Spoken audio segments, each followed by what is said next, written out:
Yeah, well, there's been very little surprise to the announcement itself.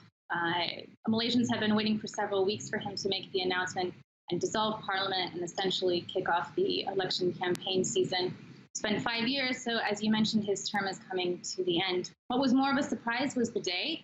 There had been rumors that he was going to announce it last week or the week before, but Parliament went on recess yesterday anyway, so the time works well. Additionally, there was a little surprise that he did not announce the election date. We've been waiting to figure out when the election will actually take place, but he deferred that to the Electoral Council, so we'll have to wait to hear more on that. To be honest, there's a lot of displeasure among Malaysians here. On the one hand, the Prime Minister is not very well liked. His critics charge that he's quite corrupt, and he's in the middle of several investigations regarding state funds to the tune of a few $100 million US being deposited straight into his bank accounts. And so he has a lot of enemies, and he's clinging to power, which only makes people angrier. At the same time, the opposition leader, the one that's challenging him, he's a former prime minister. He's in his early 90s, and he's also remembered by critics as overseeing a corrupt government.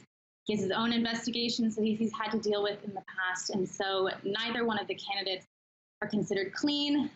There's been calls among some Malaysians to show up and vote, but instead of marking one of the candidates, simply leaving the ballot blank and turning it in and showing it as sort of a form of quiet protest.